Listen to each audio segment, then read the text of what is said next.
If you're a B2B service business owner and you've been posting consistently for months and months, but you've not been able to get any sales from LinkedIn, this video is for you. Because what I've done is put together this. It's the LinkedIn sales pyramid, and it's going to completely change how you think and prioritize the activities that you're doing on LinkedIn. Now, if you don't know who I am, my name's Tommy Murphy. I'm the founder of A1 Connect, and we specialize in helping B2B service business owners rocket their LinkedIn pipeline through systems that we install in their business, either for outreach, video content, or a combination of both. And if this is your kind of content, you might want to subscribe to our newsletter below, because every week I send videos like this and tips like this to my subscriber database. Now let's get into it. So there's 5 main activities that you can do inside the LinkedIn pyramid if you want to prioritize sales in the next 90 days. So on the bottom, and literally the foundation, the most important thing and highly leveraged thing that you can do is DM prospects. So what I mean by that, if you've got Sales Navigator or even just a free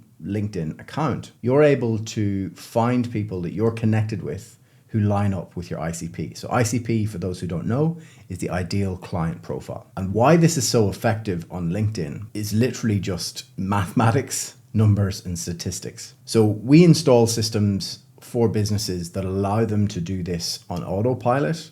One of our latest clients bunch, they're looking to reach CHROs, so that's Chief HR Officers, C-suite people, very senior people, and it's very unlikely that they'll be swiping on Facebook or those sorts of ad platforms to be able to bring them in through that channel. So LinkedIn is a key channel for them. And what I love about LinkedIn, the thing I love most, is you can literally find exactly who you need to speak to at the company that you want to work with. You build out a list of 100 of those, and we know based on pure statistics, if you send messages to 100 people, around 20% will connect. And if you do the right job from the messaging front, you can expect anywhere from 50 to 70% is what we're seeing for our clients of that 20% that will reply. So based off a list of 100, you can expect 10 conversations to happen. And of those 10 conversations, most of them you have to remember where LinkedIn differs from advertising is most people on LinkedIn aren't ready to buy now. So you can find them, they're great quality. So you need to get a mechanism to not only get them and connect with them, but to keep them inside of your ecosystem so that when they are ready, you're top of mind. So going back to that list of 10 people who've replied off that list of 100, you can expect around a third of them to be ready to have a conversation with you now. So then if you want to get more meetings booked, you literally just have to scale from that list of 100. So if you want 3 meetings, you just need 100 people. If you want 9 meetings, you need 300. And so that's why DM is the most important thing and highly leveraged thing if you want to start booking meetings and making sales in the next 90 days. The next level up, which is also really important, is headline clarity. Now, what I mean by headline clarity is you'll notice on your LinkedIn, you have your headline. That headline follows you around everywhere. It's the first thing that people read when they see a comment from someone they don't know. It's also the first thing that people will read when they land on your profile. So if you're sending messages, but you don't have headline clarity, you'll end up with a much lower connection rate and reply rate overall. Whereas if you can really dial in that headline and get that clarity, it massively helps in terms of getting upstream results. The third layer up is what I call strategic commenting. So what I mean by strategic comment is rather than commenting well done on your friends, ex-colleagues, ex-university friends, or loose networking connections, you want to really dial in who it is that you're commenting on LinkedIn. You want to make sure you're commenting on potential client. You want to make sure that you're commenting on people who have a shared end client to you. So what I mean by that is if you're a financial planner, it's highly likely that accountants who you're connected with have the same end client as the client that you want to serve. So if you're a financial planner, it's in your best interest to comment on the posts of accountants in your network. And then you also want to comment on large creators' accounts who also share the audience of the people that you want to. So this is your big time creator. So if you're a business coach, for example, Alex Hormozy gets hundreds, sometimes thousands of comments on his content. If you can strategically write a thoughtful, and I don't mean, 100% well done type of comments, but a real considered comment with insights, then this can be a really effective way to grow on LinkedIn.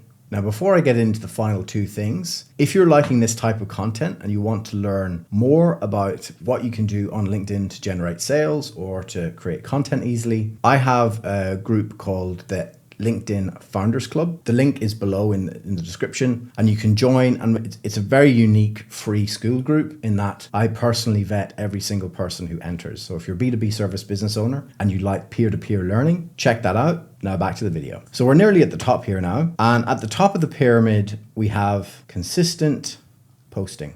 So what you'll notice about this is most people and most gurus on LinkedIn tell you to post consistently and that the business will come to you. Notice how in this pyramid, the LinkedIn sales pyramid, it's actually further at the top. So you want to make sure you're working your way from the bottom up here in terms of how you're prioritizing your tasks. And posting consistently, when it works really, really well. But the fact of the matter is, most B2B service businesses didn't get into business to be a content creator. So what tends to happen for most B2B businesses following this advice is they start posting consistently, they don't see any results, and then they lose momentum and then they stop posting. And what happens when you're not good at content, you become sporadic at when you post, is you're not able to hone your skill at creating content. So therefore the standard goes down and it becomes like a self-perpetuating thing where you post for a bit, not enough to get good at the skill, it falls away and you think content doesn't work. So that's why you need to, if you want to make sales from LinkedIn, do these bottom things first, get results from them, then start posting content, and you'll then be able to see how much more effective it can be when you're good at content, and it will keep you motivated because LinkedIn becomes a channel that's consistently getting you leads. And the final one at the top is profile optimization. So profile optimization it's a very easy win. So it's something that if you do spend time on it, that you can have an optimized profile that will essentially act like a front door to your business. And that's one of the things that we do with our clients. We basically rewrite their whole LinkedIn profile, optimize it so that it can be that front door. But if you're someone who doesn't understand profile optimization, focusing on this first isn't the right thing to do. I'd rather that you started at the bottom and worked your way up in terms of how you prioritize your activity in your day. Now, if you've liked the content in this video and you just want to skip up the pyramid faster, in the description, you'll see a link where you can book in a call with me. You can learn how to consistently get 20 leads per month from LinkedIn. Now, based on your search history, YouTube reckons that you should watch this video of mine next. I'll see you there. Bye.